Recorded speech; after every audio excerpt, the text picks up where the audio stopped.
this is Chingir, and today I wanted to shoot you a video that's probably gonna be a long one, but very encompassing. I will try to kind of include everything I've learned so far about job hunting. Very high level conceptual, but I think it's gonna be a good start for you. And who am I to talk about job hunting? Well, first of all, I'm a job hunter myself, right? I'm a newcomer in Canada. I arrived in October 2019. I actually was on the hunt twice. My first job, that's the second reason why I can talk about this, was being a job developer. Ironically, I was a newcomer, but then it was my function to assist newcomers, and not only newcomers, but just job seekers in general, and connect them with the companies in GTA, and just in Canada in general. And third reason is I'm right now a talent acquisition partner at Caseware International, and I know a couple things about how talent acquisition works. Wanted to facilitate this knowledge. I wish there was a little video like this when I started, like a single place to understand the search. Let's talk about job hunting. Very high level. There are five things that you need to consider.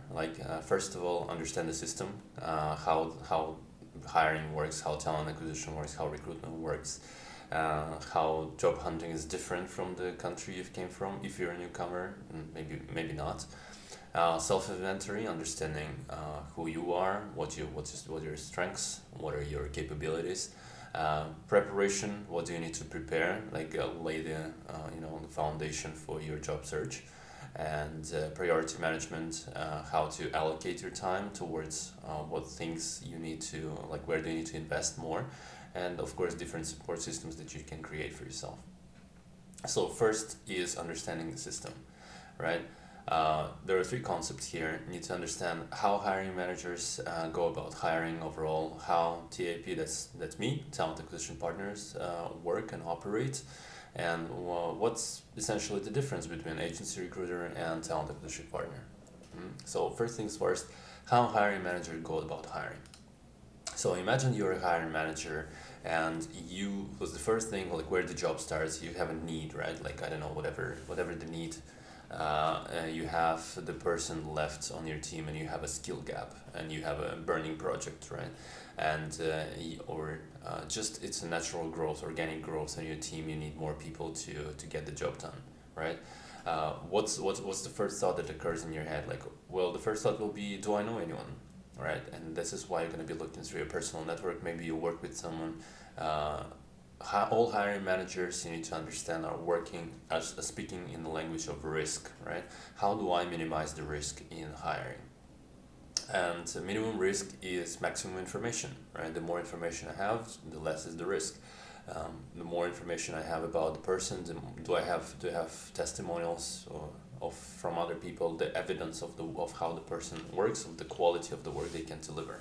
So the first level, I'm going to be working at my personal network. Second, I'm going to be working with my team, right? I'm going to be saying, hey guys, you know the culture, you know the team culture, you know the company culture, you know what the project is, you know the specific to our job, you know, my psychology, right? Go find me someone. But at the same time, simultaneously, I will have, we're talking about probably larger, mid-sized companies, more than 100, 150 people, those who have talent acquisition teams. I will go to my talent acquisition team and I will work with the talent acquisition partner, right? Saying okay, I need a person, please find me someone. And here's where you need to understand that how the talent acquisition partner will work. We're gonna look at this into details, but talent acquisition essentially does three things. If there are any referrals, he will look into referrals first, but the job will be posted, so the talent acquisition partner, they will look into internal applicants, right? And of course they will be sourcing. That's primarily function of a talent acquisition partner. Go out there and hunt the talent, right? This is why recruiters are often called headhunters, right? And applicants, this will be the last level, right? So we are the talent acquisition partner will post the job online, and whoever is applying for a job, we will be looking into this, right? Why we are breaking down this into levels? Because it's very important to understand that where is the higher chance of getting hired. Of course, your chance will increase as you go up, right? Like as if you go from applicant and you inject yourself into personal network of the hiring manager, your chances of getting hired will increase exponentially, right? So I'm gonna fold this one. So how do talent acquisition partner operate, right? So first of all, keep in mind the psychology, right? I'm gonna scroll down here. Uh, First of all, you're playing job hunting game, right? Talent acquisition partner is playing elimination game, right? There are 100 people apply for jobs, for example. Your job is to be the best of the best. Talent acquisition partner's job is to find that one single person who is the best of the best, right?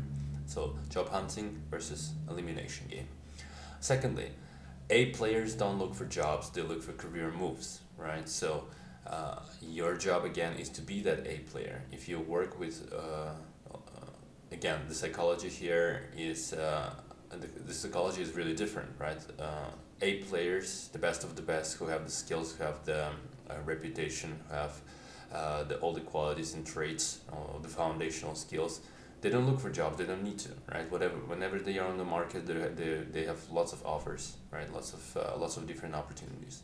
Your job is to think like an A player and then feel like an A player and then obviously behave like one, right? So again, we talked about this principle right here. Find a bridge person in the company, whoever it is. Work with your talent partner. You do informational interviews with people, right? Work with, like, you need to inject yourself in the personal network of the hiring manager. If you have the bridge person inside the company, you 10x your chances of success, right? That's like, you really, as we talked about it, you increase your chances of getting hired, right? So hiring manager goes to talent acquisition partner. They have some people call it a kickoff meeting, some people call it an intake meeting, right? It's a meeting where hiring manager gives a download and talent acquisition partner asks all the questions to the hiring manager about the so-called perfect candidate profile. What does that mean? First of all, we want to know what is the job description, what is the job that has to be done, what are the projects, what are the OKRs, objectives and key results, and then what is the person description, right? How do you envision this person? This is the question that we ask hiring managers. What are the skills that they need to have? What is the past experience that they need to have? Like how much experience? What's the qualitative and quantitative component? What's the psychology? What kind of mentality does this person need to have? Sometimes you need to build a function from scratch within the company, right? We need a builder, right? A person who is enjoying this, who likes to come into the company and likes to be scrappy and can work within in the conditions of ambiguity and really build the function, right? And maintainer, for example, there's going to be a different mentality. There's people, they do not build. They can come in and they can maintain the system that's been previously built for them, right? This is the like simple example. Also, talent acquisition partner need to consider all these three things. What the fit, right? Fit to the hiring manager, fit with the team. They need to understand the team very well, and fit with the company culture, right? With that, they need to understand company values. They need to first of all embody company values, because talent acquisition partner is a point of contact. It's the face of the company. It's the first person all the candidates meet, right? And this is very important because how for us, in order to convert a person from the candidate into like a hire, right, a person who will join the company, right, they need to see the authenticity, right? And last one, we need to understand what are the indications of high performance on the job, like whatever it is, right? Like if it's I don't know, graphic designer, there should be a sense of taste, right? And how the graphic design of this person produced actually has been driving the bottom line of the company, right? And in sales, obviously, it's KPIs, targets, how they hit their quota and how they exceeded their quota. This would be the examples, right? If you need like this builder and in any kind of function, right? In, let's say, sales operations or customer success, how this person can step in and how they can how have they done this before, right? That's high performance. Lastly, talent acquisition partner will look into two things: resumes and LinkedIn. So First of all, how do they look at the resumes, right? And when I say like talent acquisition partners, those are recruiters as well, right? Imagine here we have like tons of applicants, right? We post a job and you have 200-300 people apply, right? Obviously you need to be very effective with your time. So a person will look 5-10 seconds, right? This is what a trained eye will spend on the resume. So we will look primarily onto two components. The very first thing we look at is qualitative and quantitative components. So qualitative, it means what kind of work experience, right? And what are the titles? What was the job done, right? But if you look at the title very fast at the first glance, you can understand what the work entails. And quantitative, how many years of experience? Oops, what is this? How many years of experience, right? And how many years of experience will show the level, but also what kind of job is done will show the level of the candidates, right? We will look at something that Lou Adler, and this is one of the person who is introducing the framework of hiring for performance. Look him up; that will be helpful for you as well. So-called achievers pattern, right? High achievers. It doesn't matter what job they do, in any role, in any capacity, they step into the role, they own it, they excel. This is what is called an achiever pattern, and this is why it's so important on your resume to build to design it in a way where you create the narrative in the head of the reader that you are an achiever, right? And last thing that we will probably look at is the summary, right? Your executive summary on the resume, like how do you perceive yourself? How do you present yourself? What's your pitch on the resume? So keep these things in mind. LinkedIn, after looking at the resume, we're going to look at your online presence. And of course, in North America, there's going to be LinkedIn primarily, right? We're going to look into your profile. First thing we're going to see, is it consistent? Is there consistency within your LinkedIn resumes? Make sure that all your dates match, your story is coherent, right? Your reputation, right? What does it mean? Again, if your resume is you can think of it, both of them is your marketing material, but if your resume is like a brochure that you send out, like a flyer that you send out for people to buy the product, and the product is you, LinkedIn is your e-commerce store, right? It's not a digital resume, it's your digital reputation, right? But people will go there to buy the product. Make sure that your e-commerce store is also polished to perfection, right? Testimonials. How do you buy anything on Amazon? First thing you do, you scroll down to the reviews. You see how many people left the reviews, and you see what are the reviews, right? The more positive reviews you see, the more social proof you get. And on LinkedIn, these are the recommendations, right? And last thing, content, right? Again, talent acquisition partners, hiring managers, hiring teams in general, they think in terms of risk. The more information do you provide for them, the less risk it is for them. So the more content you create, you see like what you show the thoughts in your head. Yeah, and if they have this ability to consume your thoughts and to see like how people react to them, right? It's not only understanding you better on a different level, but it's also thought leadership, right? And this is something very, very marketable. It's a marketable skill, and this is not something that everyone has, because you can't have thought leadership if you don't have thoughts, and you need to have a certain level of thinking, right, in order to produce something that people would like to consume. But it also paints a picture of your self-perception, right? How do you see yourself? How do you present yourself to the world, right?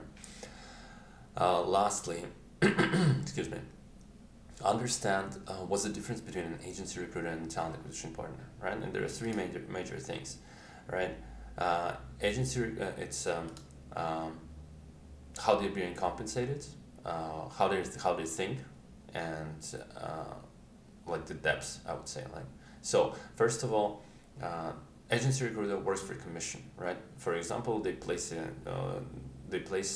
a candidate within the company on 100,000 salary. The agency will charge them 20%, so the agency will get 20,000 for its successful placement, and the recruiter claims a certain percentage of this 20,000, right? Like, depends on the level, 5%, 10%, 80%, right? Depends on the business model of the agency.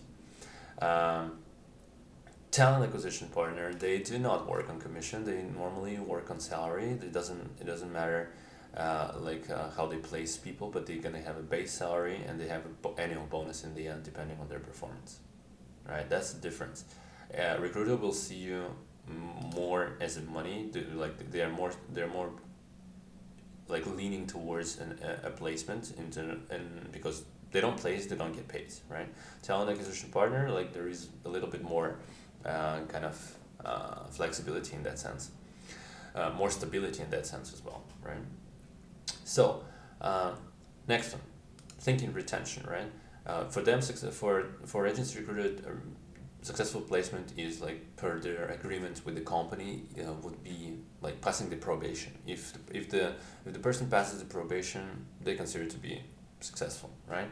Talent acquisition partner is more strategic in that sense, because talent acquisition partners, they understand that if the person steps into the new role and stays in the job for 1 year and then leaves, the company loses money. In order for the person to produce a positive return on investment, right, they need to be like super high performance in their first year, or they need to just stay longer on the job, right? So they, in that sense, they have skin in the game, that they usually evangelize the company, and that's why they chose the company, right? Because they believe in it, right? And that comes to the next point, the depth, right? Agency recruiter will work with many clients, right? Many clients, as they call them, accounts, right?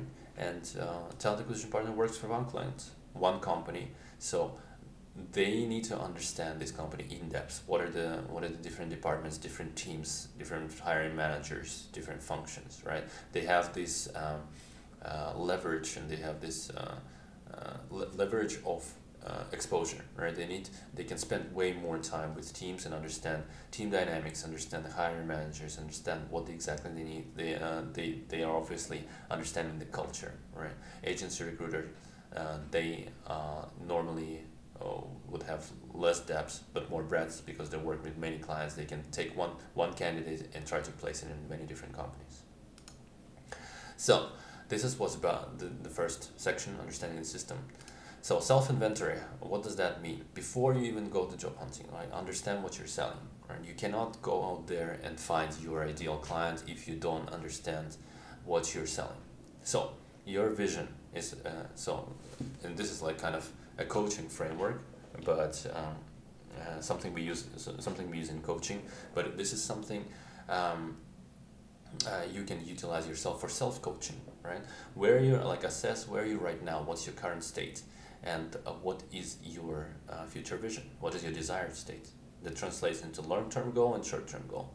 For the long-term goal, understand what's the industry you want to work in, what's the company. Identify the company, and don't be a job hunter even, but be a company hunter. What exactly is the company? What are the hiring managers that you think that you consider them leaders, so that you can work with them within the company? Understand all these components, right? What is the company culture? What is the mission? What do they do for the world? Are they like actively benign for the world, or their impact is negative, right? Like cigarettes company, for example. Understand what is the benefits package, what's the vacation package, what would be your impact on the company. Can you do it on your team, or can you the role itself and the opportunity itself presents you a chance to make an impact on the company as a whole, and what would be your impact in the world on the people this company interfaces with. What's your stretch? That's the primary thing. That's what we talk about when we talk about A players, right? They look at the career stretch. Like compensation is at the very, very bottom. Like all these components, they go first. What's the career stretch? What I'm gonna learn? What's the next level after that? And how fast I'm gonna achieve this? What's the opportunity for me to build what processes I can build, what systems I can build, right? And what impact I can make on the company. Compensation, yes, it's as important. We all we all need to eat. We all need to pay for the roof above our heads, right? But that's not the driving motivator when it comes to choosing your job, because again, A players do not look for jobs, they look for careers, and that's the psychology you need to adopt. We're gonna fold this Or let's not follow this. Short-term goal. What's your current state? Like that's translated with your short-term goal. Again, the equation is gonna be different for everyone because we all, and you're gonna be the only one person who knows all the components, all the elements, or all the variables in your equation, right? If you're a newcomer like myself, you know how much money you brought into the country. Like, do you have this flexibility of looking for a job for 6 months?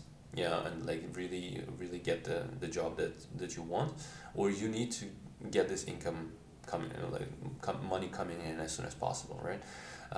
Do you have a partner? Do you have children? Like all these variables in the equation are known only to you. But then again, self-inventory comes to like really sitting down and understanding. You cannot go out there and position yourself as an A player because A player will have all this sorted. What is your mission in this world, right? Because only knowing your mission will let you align with the mission of the company. Only knowing your values will let you again align with the values and the culture of the company. If you don't know these two things, like how are you gonna go get out there and build, not just find a job but build a career, right? What work makes me excited? Ask yourself. And again, right? Remember the time when you delivered your best work. Were you motivated by money?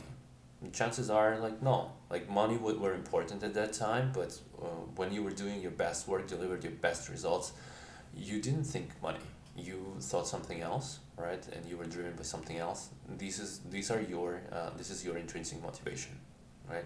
This is the source of your drive, the things that push you forward, right? Ask yourself, what am I good at? What are my strengths? What are my weaknesses? And again, weaknesses not in the sense that like, hey, I suck at this, and probably you are, but honesty is important, but also the things like, hey, I need to work on this. And again, the way we would normally build ourselves up, we would leverage our strengths. We would make our strengths stronger, and we will leverage those and capitalize on our strengths. But at the same time, understand what are the weaknesses that we can mitigate, and we can probably strengthen, and by doing that, strengthen our careers, right? What are my hard skills? What are the technologies, methodologies that I know? What software did I master? And what other things that I need to probably learn in order to excel in this country? Again, I'm thinking as a newcomer in Canada, but again, any job seeker in North America, right, primarily. And I can't speak for other countries because it's gonna be probably slightly different. So let's fold this one and unfold preparation. That comes to preparation. The major thing that should happen, and I just put only one point because it's the most critical one, is the shift in the mentality, right? Stop being a job beggar. If you think you are, if you observe this kind of thought pattern in yourself, and start thinking of yourself as a solution or resource. Again, understanding the system that comes with it.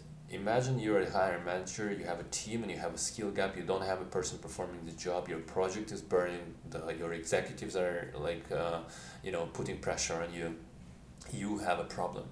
And then suddenly the door opens, the person comes in, and there's your perfect candidate who is like, great with team, great culture, absolutely amazing values, right? Can do the job, has all the necessary skills in the toolbox, all the knowledge, all the expertise and experience, comes into the job, just slams, like absolutely crushes it, right? How are you gonna feel? You're gonna look at this person, you're not gonna think, never gonna see the beggar, you're gonna see a solution to your problems, right? So be that solution, be that resource for people and show them. And again, you won't be able to present yourself as a solution or a resource if you don't do this part, right? If you don't do the self-inventory part. Enough of that, you get the point. Marketing part. Again, resume, LinkedIn, and how do you reach out to people? On the resume, again, what's the purpose of the marketing flyer? It's to create a certain narrative. Hey, buy it, right? Resume, same thing. The narrative that you need to create, hey, call me. Right, like the person should read and again just glance at it. Like think of resume as a dartboard, right? Wherever we throw darts, we always want to hit the bullseye. Here's the kind of the logic here. Wherever the glance falls, this is the dart, right? they need to hit the bullseye. Like wherever on the resume the finger falls, it's gonna be like full 10, right? Like this is awesome, this looks great, right? And I need to call this person, right? And this is, for some people, for very experienced people, it comes with a problem, because like they want to kind of squeeze all their experiences on a page. For you, like less is more, right? Your job is not to show like the whole movie, right? It's just to show the trailer. Here's the like preview, and like, or even like a teaser trailer, right? Like teasing enough, just like, hey, that's the person I want to call, right? That's the feeling that you need to evoke, right? How do you do this? How do you create this narrative? LinkedIn, right? Again, we talked about it. That's your digital reputation. How can you show what you cannot show in resume, right? Resume shows your experience, like your little history, right? A LinkedIn can show so much more, right? It has a picture. You can post videos there. You can show yourself what you are. You can, like, by posting videos and by posting some text, right? Like your articles or whatever posts, right? Your posts and articles, they show your communication skills, written communication. Your videos can show your verbal communication, right? And just who you are as a person, your presentation skills. How do you present yourselves, etc. Right? Reputation, again, testimonials. How do people recommend you? How do you reach out? Right? Understand the messaging. Understand the mindset. Mindset is like, be authentic. Always be direct. Save their time. Like personal. That's kind of my principle that I use for my life. Right? If you don't respect my time, you don't respect me, right? Because time is the matter of the life itself, right? Like if someone comes to claim a piece of your time, they basically take a chunk of your, they bite the chunk of your life. That probably sounds a little bit brutal, but that's the reality of it, right? And that's how many successful people in this world, who you would aspire to be, think about their time, right? They invest it, right? Be personable but talk business, right? Like be likable, be authentic, but like save the time for the person, and explain like what you are, and again, present yourself, do your pitch, right? Your messaging, again, think not from your own perspective, how do you reach out, but like put yourself, like exercise intellectual empathy, and put yourself into this position and understand how do you want to, what kind of reach outs would you want to get, right? If you are a hiring manager, if you are a talent acquisition partner, if you are the person who's potentially working on the team. So that comes with the cold emails as well, right? I usually would break it down into like three, like again, it's going to be three basic paragraphs, right? Something that you can read like within a glance. What are you professionally? And maybe a little bit personally, but that's what LinkedIn is for. But what are you professionally? What can you do? Like, how can you solve the problems that we have? Right? And then your motivation. Why are you choosing us? Why are you interested in us? Why our company? Right? These three things, if you get it covered, again, that's gonna be intriguing enough. And if it hits home for the reader, for the partner, or for the hiring manager, what are you? What can you do? Why are a company? That's not all the questions they have, but that's like, if you can answer those, they will be enticed to pick up the phone and call you. On the phone interview, and that's gonna be a big one, but I will try to stay concise. Phone interview, prepare for this, and normally these are the things that we would want to know, right? What do you know about the company, right? Have you done your research? The depth of your research communicates the depth of the strengths of your interest, right? And then it then again shows your motivators. Why do you want to work for our company? Because, and again, you can't not know this if you don't. You can't know this motivation if you haven't done this part, self-inventory, right? Tell me about yourself. How do you perceive yourself? How do you present yourself to people, right? Or history overviews. Again, we want to see like what experience, how much of experience, and what experience qualitatively you have, what kind of skills and what kind of achievements. What are you doing in your current role if you're employed? And like show us how does it connect to the opportunity that we are discussing, right? Again, your motivators. Your motivators is what your vision, your future vision, your desired state motivates you, Like, where are you going? We want to know that. And how can you use our company as a vehicle, because that's what a company essentially is, right? For every person who is employed, it's a vehicle for driving us towards our future vision, right? What work gets you excited? We want to know that.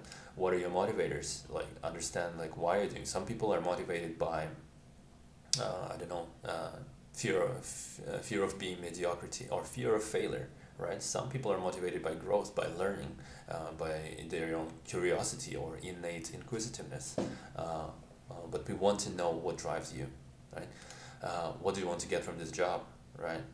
Then just be direct, be authentic, like, and help us to understand it. But we want to understand what is happening in your world, and what are you, what's happening. Like, that's the question that every talent partner and every like good trained hiring manager would want to ask, like, what is going on with this person here, right? What is happening? Job specific questions, that's up to you to know. You're the specialist, you're the like master of your craft. uh, like, prepare the examples of similar problems solved. What are technologies and methodologies do you know, right? Again, if you're a developer, for example, programming languages, frameworks, libraries, right? Methodologies, Agile, Scrum, Kanban, and etc. Right? Knowledge, right? What industry specific knowledge that you know that can be applied, right? For example, for my current company, Caseware, right? We are in accounting and audit industry. Like, everyone who has this knowledge in any capacity, they can step in and they can leverage that. Foundational skills. This is a biggie, right? This is what we're gonna be looking at, because all this stuff like technologies, methodologies, and like industry specific knowledge, everything can be picked up, but it only can be picked up if you have the foundational skills. Third thing we'll look at is communication. How do you communicate? Are you well articulated? Can you explain what you've done previously? How do you talk, right? Like, just by the way people present themselves, like the way they communicate, right? You can say a lot about how they perceive themselves. Collaboration, right? Can you work with others? Because if and I don't know how much do you need to do this in your role. Like, if you're, maybe you don't have to, right? But how? Even if you're in a very like myself, like, I'm running desk like 95% of the time. I'm alone doing my own thing, right? And but is it important for me to be able to work with others? Absolutely, right?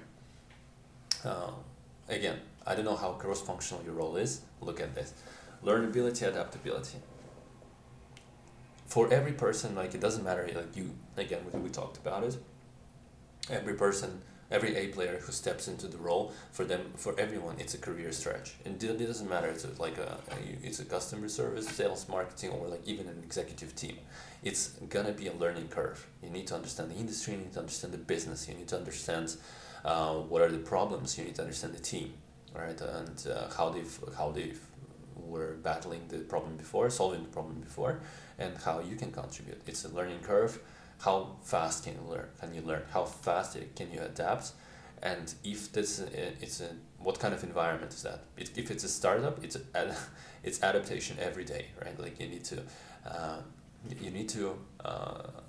like, I don't know. So the new wind blows every day. You need to adjust, right? You need to calibrate your approach. Foundational skills like creativity and integrity. Integrity is the big one, right? Because we want to look at like people who have strong principles and values. They understand why they commit to certain things, right? We want to understand this. Creativity, again, creative solutions. Curiosity. This is not something you can teach, right? Like, and again, this is something that you can only preserve. All children, every child, right, comes curious, comes inquisitive into this world, and from this world, right? But have you retained that? Have you not lost this curiosity and inquisitiveness and ability and hunger for learning? Capacity, unfortunately, also this is not something you can learn. Like, some people, they did win genetic lottery, and they're born with good brains, right? Some people not so lucky, right? All these things, like something like integrity, curiosity, capacity, they cannot be taught. Like, people who are already, like, again, very mature and seasoned communication, yes, you can coach these people, right? But then again, that's gonna depend on how curious they are, how open to learning they are, right? Um, these things we're going to be looking. Dexterity.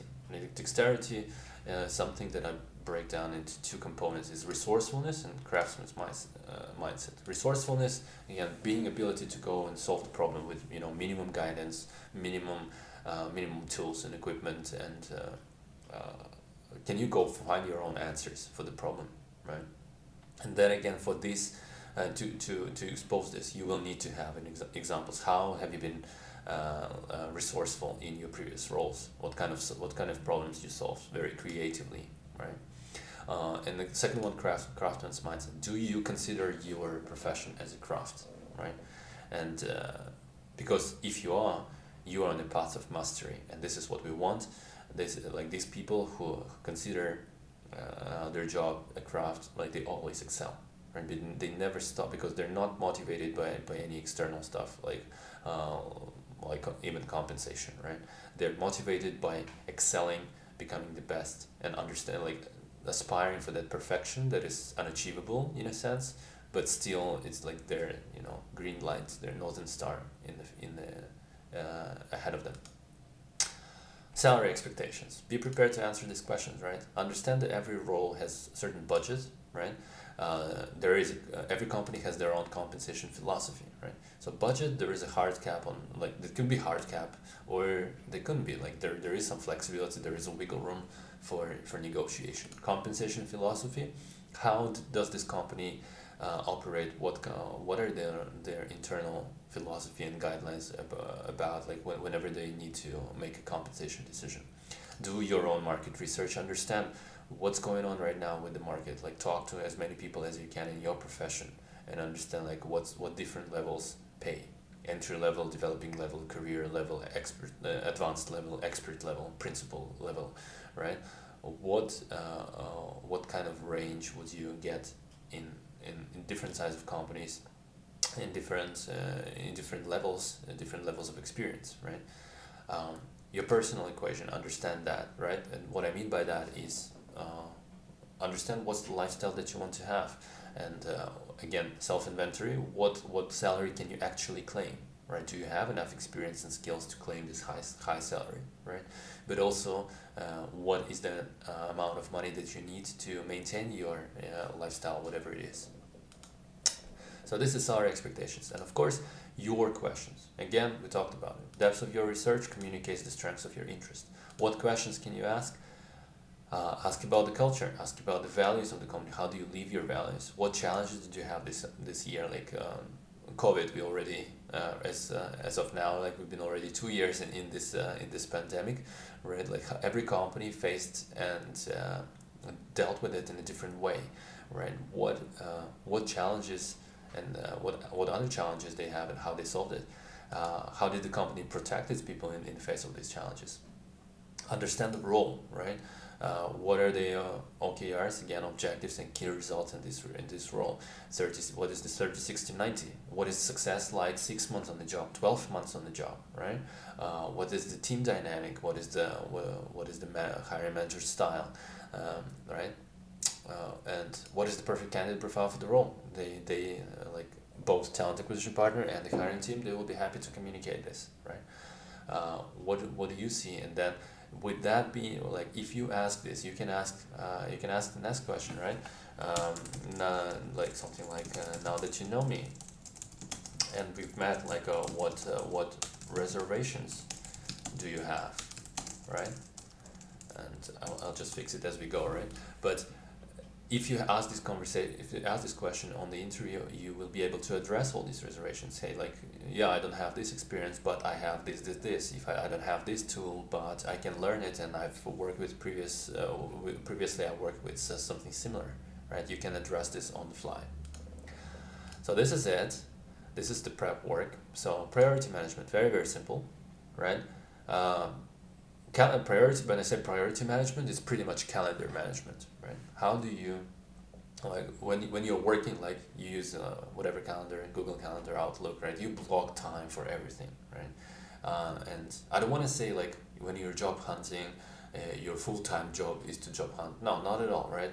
Again, it's very important, like, I put it last, but I'll probably need to lift it up. Self-care is very important, right? It's a marathon, not a sprint, right?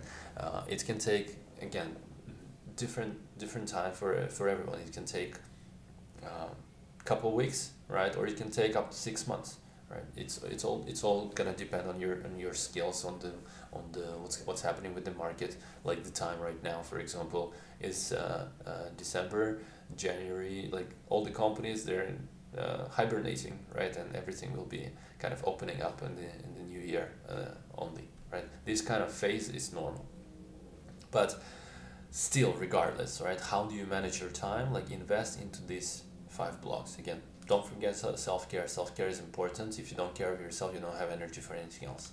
But networking, that's the primary thing. We talked about it. If you have a breach person within the company, you 10x your chances of success. So remember the 10x rules. Online applications, if it works for you, it's great, right? If your resume is working, apply with resumes. But again, sniper approach, not machine gun approach. Sniper, like, be very, very targeted, right? Apply specifically for a company, apply specifically for that hiring team, hiring manager, specifically for that job, knowing that like 75-80% of the job you can do, and 20% that's gonna be the career stretch for you, that you will have to learn and you will have to like adapt, right?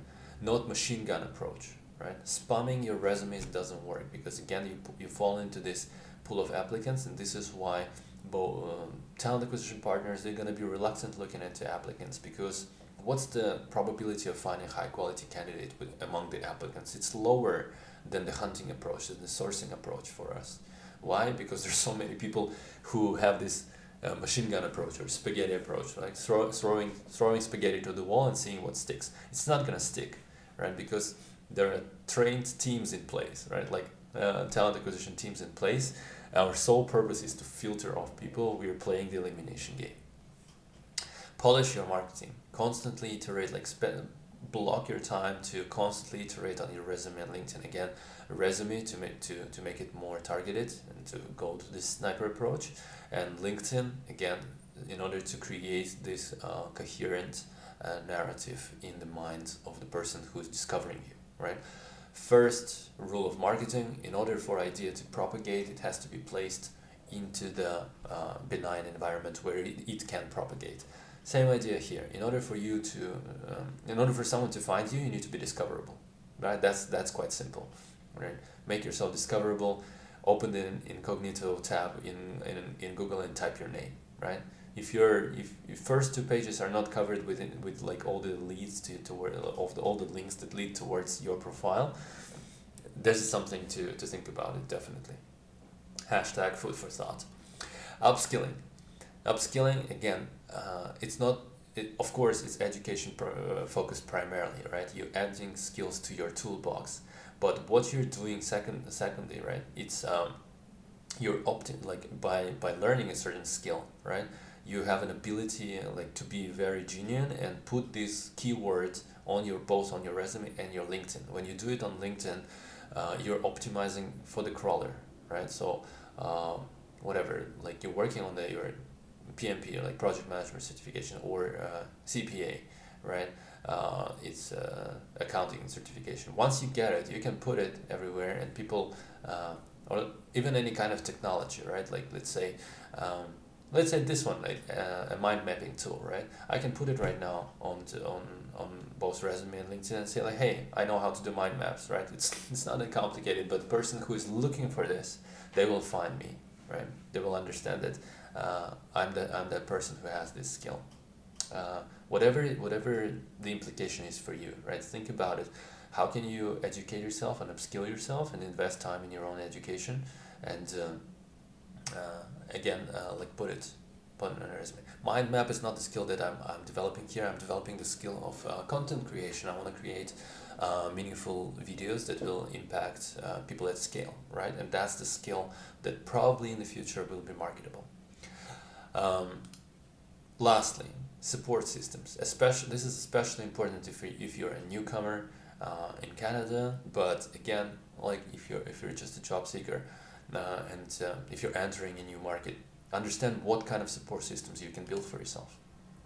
Again, in Canada, or in the US, right, leverage employment agencies like basically all these non-profits that are being funded by the government, right? That they have the capacity to help you, right? But again, create the support systems, but never rely on them. Like take 100% of responsibility for your career, and that's the only one way. Like when the things will start happening, right?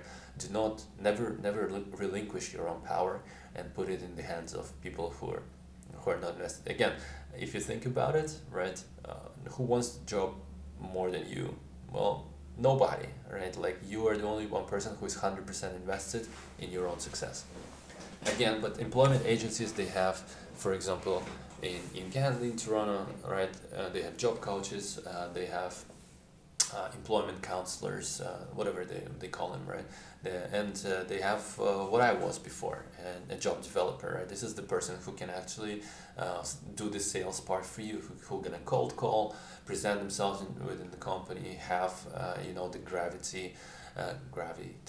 gravitas of the body they're working on, organization they're working for, and and present your profile and try to get you that interview, right? So you can leverage that.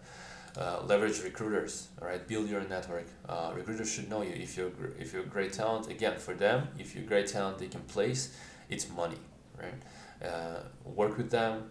Tell them what they need to know, what you are, what you're looking for, and what can you do. And recruiters gonna work for you. They're gonna do the legwork and try to sell you, right? Work with your talent acquisition partners. You like people like myself right now at the moment within the company. Again, I see myself as a job coach, and this is why I tell our candidates, everyone I meet, right, regardless with our company or not with our company, I want you to succeed, because I know how tough it is out there. I know like job hunting is a very stressful process, and again, I'm just a connector and relationship builder by nature, right? Like I know that maybe not here, maybe not now, but later down the road, our relationship can bring its fruitage, right, in a successful collaboration or something else, right? Leverage talent acquisition partners. Loop them into the conversation. You can have them as an insiders within the company, and they will be able to share some information about the culture, about the values, about the team, about the problems, right? Coaching, definitely do not neglect. There's so many career coaches out there, not so many who actually have the competence. Don't run for flashy flashy presentations. Look for competence, right? Who is actually the coach who can have this transformational conversation with you, who can help you to build all these systems and for yourself that will eventually bring you success, right? Again, quoting James Clear, Atomic Habits, right? You do not rise to the level of your goals, you fall to the level of your systems. And with job hunting specifically, this is especially true, right? It doesn't matter like what your short-term, long-term goals are.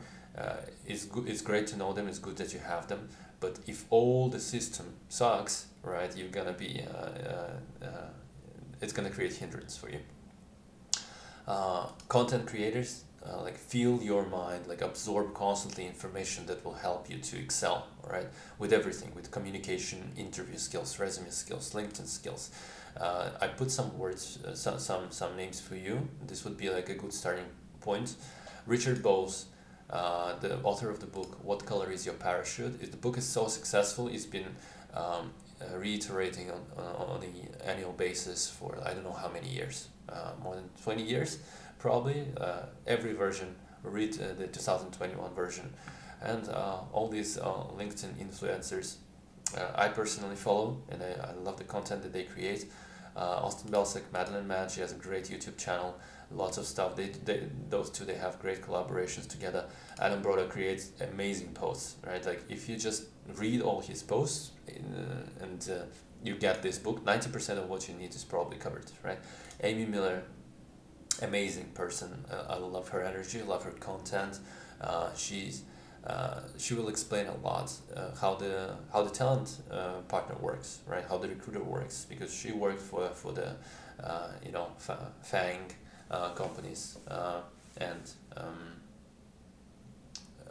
she knows, she understands how it's done in the very, very large corporations, right? If it is your kind of goal to work for Apples and Amazons and Netflixes and Facebooks of this world. With that, I finish. For me, it was a very, very fast run. I hope it wasn't very boring for you. Please, you're gonna find a link, all the links in the description. If you have any questions, feel free to reach out, but I hope it helps for you. I wish you to stay resilient, to stay strong, understand all this. Again, it didn't, my intention was not to give you like the whole in detail overview, but just to give you a framework that you can go and like fill the skeleton with the meat and find the knowledge that you need to. And yeah, all the best to you. You're gonna get that job. It's gonna take some time, but stay strong, stay resilient, and stay safe. Goodbye.